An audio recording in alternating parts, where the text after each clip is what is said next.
Tem muito mais nessa edição. Os nossos repórteres contam ao vivo destaques de São Paulo, Brasília e Rio de Janeiro. Em Brasília, o plenário do Supremo Tribunal Federal decide o futuro do deputado Daniel Silveira, assunto da Selma Dias.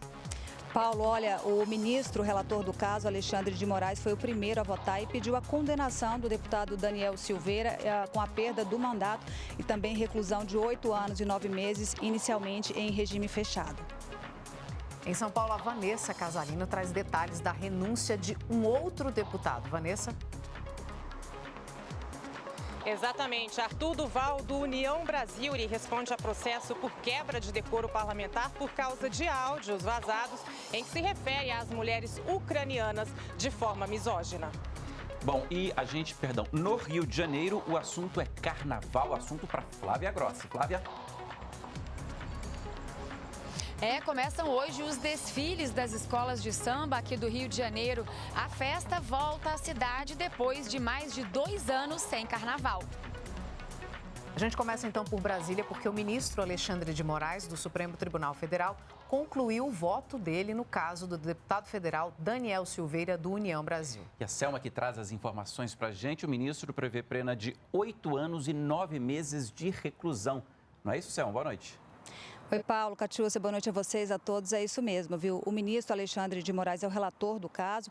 Ele foi o primeiro a votar e já pediu, então, a condenação do deputado Daniel Silveira com a perda do mandato, também dos direitos políticos, além de reclusão de 8 anos e 9 meses, inicialmente em regime fechado. O argumento do ministro foi o de que a Constituição não permite manifestações que defendam aí o rompimento do Estado Democrático de Direito, conduta que não poderia ser confundida nesse caso com a liberdade de expressão. Além disso, ele também falou sobre o alcance da imunidade parlamentar, que em tese garantiria aí ao deputado a inviolabilidade de opiniões. O ministro Nunes Marques também já proferiu o seu voto, mas discordou do relator e não votou pela condenação. Quem está votando agora é o ministro André Mendonça.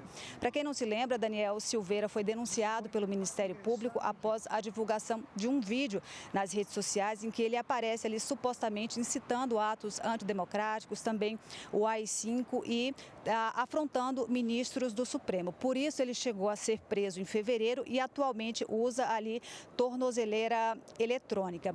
Então a expectativa é que esses ministros falem hoje, né? O André Mendonça termine o voto dele hoje, mas também a gente espera que essa sessão seja então suspensa para ser retomada na semana que vem em função do feriado. A gente vai acompanhar o andamento aqui dessa sessão, desse julgamento do Supremo. Paulo, Catiúcia, com vocês. E combinado, Selma. Bom, em São Paulo, a política também é assunto. O deputado estadual Arthur Duval, do União Brasil, anunciou hoje que renunciou ao mandato. Arthur Duval é alvo de um processo de cassação na Assembleia Legislativa por quebra de decoro. Também ao vivo, a repórter Vanessa Casalino traz as últimas novidades do caso. Não é isso, Vanessa? Boa noite.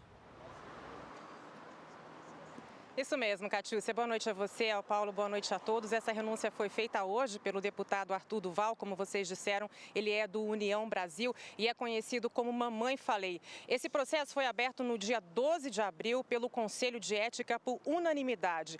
Ele é acusado de quebra de decoro parlamentar por causa daqueles áudios que ele divulgou em referência às mulheres ucranianas de forma misógina. Esses áudios vazaram. Arthur Duval estava em visita à Ucrânia, país que está em guerra com a Rússia e, segundo ele, era uma visita de caráter humanitário. Apesar dessa renúncia, Arthur Duval pode ficar inelegível por 8 anos, de acordo com a lei da ficha limpa. Como é que isso pode acontecer? Se o processo tiver sequência e a próxima etapa é a votação em plenário, então, se o processo tiver sequência e houver votação no plenário e ele for condenado pela maioria dos deputados, ele pode, então, ficar inelegível.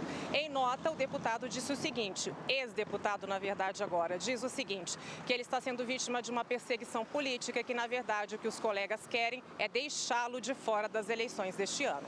Paulo e Catiúcia. Obrigada, Vanessa.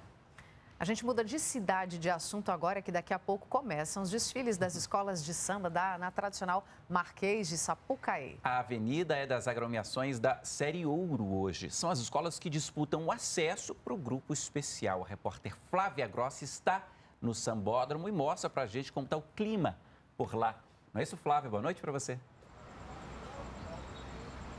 Boa noite, Paulo, Catiúcia e a todo mundo que acompanha a gente. Olha, a expectativa é grande por aqui. Muitas pessoas emocionadas depois de mais de 2 anos sem carnaval na Marquês de Sapucaí. As pessoas já começam, o público já começa a tomar as arquibancadas e aqui na concentração onde nós estamos, a movimentação das pessoas envolvidas com o carnaval. A gente pode ver aqui, ó, diretores de harmonia, pessoas que guiam os guindastes, que transportam os destaques para o alto dos carros alegóricos. Muitos integrantes das escolas já posicionados aqui para o início dos desfiles. A festa começa às 9 horas da noite. Como vocês falaram, 7 escolas da série Ouro desfilam hoje. A primeira já está posicionada aqui ao meu lado, é a Em Cima da Hora, que está reeditando o enredo de 1984 e vai falar do dia a dia das pessoas que andam de trem no Rio de Janeiro. O carro abre alas, a gente está mostrando para vocês,